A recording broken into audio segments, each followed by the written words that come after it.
The machine wants to take out DeSantis, and if it takes a hurricane with a lot of death and destruction to do it, they will gladly do it. And you have also no doubt that Politico and the rest of those, places of quote-unquote journalism, they've got the articles written already. They're just waiting to press publish when they get the go-ahead. You know it.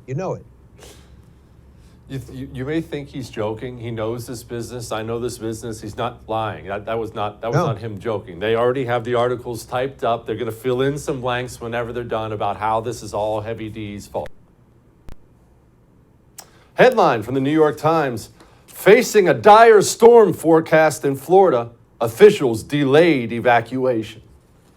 You see article after article after article out there lamenting, oh, the dead, the endless dead. How could Heavy D do this? What's wrong with Florida? Now, let's understand what you're seeing. Let's be honest about what you're seeing. Because it's tempting, because this is how we've been raised. I'll tell you, this is how I was raised. Well, this is how I learned conservatism, right? It's tempting to do what? To do what? What do we do? What's conservatism? What's it been? This is what it's been my whole adult life. The hypocrisy. They'd never do this if a Democrat was president.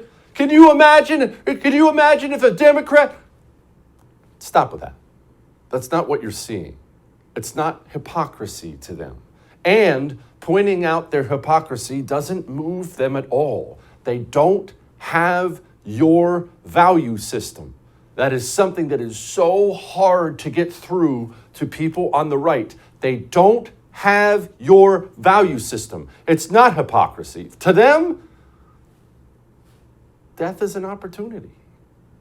Human life, when you're a communist, remember, at its most base, a communist is simply an anti-human. He believes human beings, the world humans have built, everything, societies humans have built, they're horrible. Humans are horrible. And humans aren't some God-breathed unique soul. It's the cog in the wheel. So when you see a hurricane coming or see the aftermath of a hurricane, your natural reaction watching somebody be carried out of their flooded home is, oh, that's sad. How can I help? What do I do? The communists don't look at it like that. The communists only look at it through the lens of political power. Oh, nice, there's a hurricane? That's exciting. Hopefully a lot of people die. You may think I'm over-exaggerating. If you could simply hook these people up to a lie detector test and ask them questions, you would see that I'm probably underselling it. We're dealing with anti-human demons. We talk about this all the time. We talk about this in the wake of mass shootings, how they don't have some all-hands-on-deck meeting where the women are crying and the men are sad and look at all the dead kids. That's what you do. With yourself and your friends and your family, you text your wife, honey, do you see what's going on? I'm so sad. That's what you do. These people don't do that. The people who run our country do not do that. In the wake of a mass shooting or a hurricane, they get together and they say, man, guys, this is good news, right? Hey, how many are dead? Oh, okay, let's hope that number goes up a bit. We need more death. That's who we have now. That's who runs the country. Joe Biden looked at the aftermath of a Cat 4 hurricane tearing through Florida, ripping up people's lives. Imagine if you didn't have a home anymore. Gone. Joe Biden looked at it, and Joe Biden didn't sit down and say, poor Floridians. I only want the best for them. I wish we had saved every life. Joe Biden and his team immediately sat down and thought, hey, this is an opportunity to move the ball forward on climate change. Our commitment to tackling the climate crisis, which threatens all of us, we're seeing the consequences of climate change around the world very vividly, including in the United States right now. They don't have your value system. That thing that would... You remember Westboro Baptist Church? Remember those nutballs? They used to show up at the funerals of service members who had died in Iraq and Afghanistan, and they would protest the funerals. And thankfully, there were always counter-protesters and bikers who would block them, so the families sitting there mourning a lost child wouldn't have to see that over there. They wouldn't have to see that. But you know what? Those people, Westboro Baptist Church, that's what the communist is. They don't think like you think. They wouldn't look at a funeral or death as something to be sad about. Everything is simply an opportunity to be in your face about it, an opportunity to politic. So, of course, the New York Times wanted the death toll high, so they can blame it on DeSantis.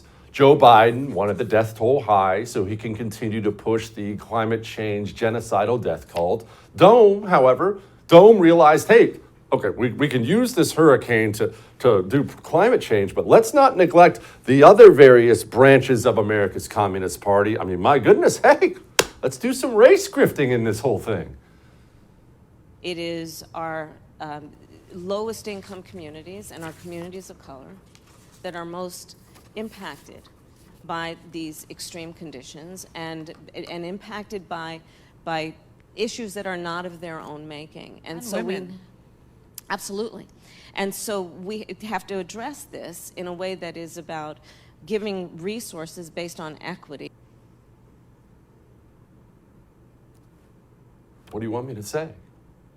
Dome sat down, or kneeled down probably, and she looked at that death toll. And again, there's no emotion, there's no empathy, there's no sorrow, there's no nothing. She sat down and thought, ooh, nice. Hey, you know what? We can do race outreach. This will help. This might get us another couple points in the polls with the black vote. And I'll tell you what else. She hoped black people died. Lots of them. These people are so sick. They're so depraved. Kamala Harris and her team, they knelt down, and I guarantee they're looking through the numbers. Okay, we have less than 100 dead. All right, that's not good. I wish we had more, but can we find out what percentage of those are black? That'll help us. Let's hope it's a high percent. Let's hope all 87 are black. That's how these people think. Don't miss Jesse Kelly Breaks History, The Forgotten Genocide, the first episode of a new series available now exclusively for First TV supporters. Visit the First TV app or thefirsttv.com to subscribe and start watching today.